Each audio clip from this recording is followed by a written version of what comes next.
शास्त्र के अनुकूल काम। बोलिए कृष्ण भगवान की जय। भगवान श्री कृष्ण अर्जुन को कह रहे हैं कि हे अर्जुन,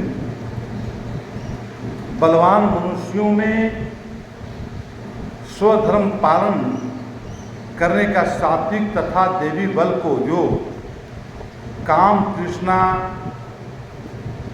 राग, विषयाशक्ति में के दोषों से मुक्त होता है, वो बल की बात कर रहे हैं।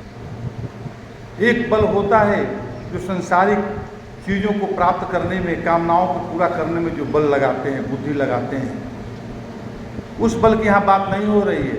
कह रहे हैं कि बलवान मनुष्यों में स्वधर्म पालन। उस बल को बोलते हैं आसुरी बल, जो भौतिक कार्यों के लिए हम अपना बल को लगाते हैं। शरीर में बड़ा बहुत बलवान है, बहुत तेज है, प्रधान है, तो ये संसार अपने मतलब संसारिक है, इसको आसुरी बोला गया, आसुर बल। तो यहाँ पर बता रहे हैं कि जो बल का उपयोग, हमारे पास जो बल होता है, उस बल का उपयोग हम कहाँ कहाँ करते हैं। जब हम बल का उपयोग स्वधर्म के पालन में करते हैं, सात्विकता से परिपूर्ण वातावरण के लिए करते हैं, देवी बल के जो काम, तृष्णा और राग, विषयाशक्ति के दोषों से मुक्ति के लिए करते हैं, हम राग, द्वेष और विषयों की आसक्ति जो हमारी है, इससे सम दम के द्वारा जो है हम जब इससे दूरी बनाते हैं, तो इसके लिए जो बल का प्रयोग हो रहा है, उस बल की बात हो रही है। इस बल को प्रयोग वहाँ पर करके दोषों से वो जीवात्मा मुक्त हो जाता है, अपने मुक्ति की तरफ रास्ता गमन कर जाता है। माने को बंधन तोड़कर वो परमार्थिक कार्यों में संलग्न हो जाता है, जो असुरी भाव से मुक्त है। हमारे मन में असुरी भाव हमेशा भी व्याप्त रहते हैं, लेकिन उस असुरी भाव से मुक्ति होना तभी संभव हो पाता है जब हम देवी बल को अपने जीवन में धारण करते हैं। परमात्मा का ही ये रूप है। धर्म के अनुकूल काम अर्थात पवित्रता, उत्कृष्ट एवं उदात्त काम भी परमात्मा का देवी रूप होता है।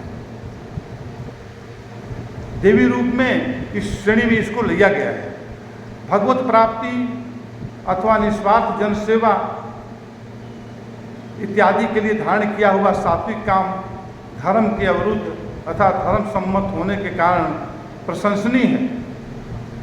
कहते हैं कि इस कार्य में भी मनुष्य को हमेशा आगे आना चाहिए। इस कार्य से भी हमारे देवी गुणों का विकास होता है, प्रधानता आती है। प्राणियों में जीवन, तप, बुद्धि, तेज, काम राग सहित बल, काम राग रहित बल, धर्मोनुमोदित विशुद्ध काम, धर्मपरायण विशुद्ध काम और इत्यादि भगवान की कल्याणकारी विभूतियां हैं। भगवान की विभूतियां मानी गई है। तो हमें ये बताने का कारण ये है कि हम जीवन में इसको धारण करें।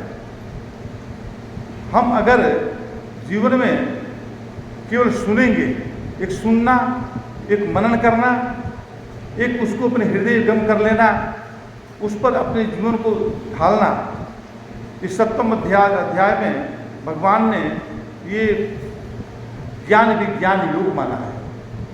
तो ज्ञान को हम केवल सुने ही नहीं, हम सुन लिए कि भाई सत्य बोलना चाहिए, हम सुन लिए कि चोरी नहीं करना चाहिए, हम सुन लिए कि ये काम नहीं करा, ये गलत काम है, संत महापुरुष को पसंद नहीं करते हैं, और हम उसको सुनकर बस सुनने तक ही उसको सीमित करके रख दिए, तो हमारे जीवन में फलित नहीं होगा।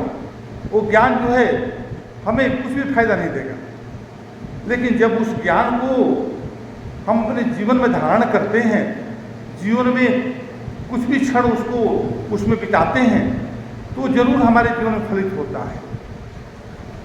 उसका प्रभाव इतना होता है कि जिस तरह से कि बीज हजारों गुना फल लेकर पैदा होता है, उस तरह से शुभ कर्म किया हुआ बीज कभी नष्ट नहीं होता, वो हमेशा प्रकट हो जाता है एक न एक समय। तो हमारे जीवन में ये बात को ध्यान रखने के लिए बता रहे हैं भगवान श्री कृष्ण कि इस तरह से देवी गुणों से संपन्न होकर हम जब अपने जीवन को जीने लगते हैं तो प्यार किया नहीं जाता, प्यार हो जाता है। भक्ति करना नहीं पड़ता, भक्ति अपने आप समाहित होने लगती है। जहाँ पर भक्ति की बात सुनती है उसका दिल नाचने लगता है, विभोर होने लगता है, उसके आंखों से प्रेम का आंसू धारा प्रवाहित होने लगती है, वो आनंदित होने लगता है। इस तरह से परमात्मा के प्रति जो संत भगवान श्री कृष्ण कहते हैं कि इस तरह से हमारा ध्यान बने और जिससे कि हमारा जीवन तभी हमारा सार्थक बन पाएगा और हम जो है जीवन को सदगति जरूर देने में हमें आगे बता रहे हैं।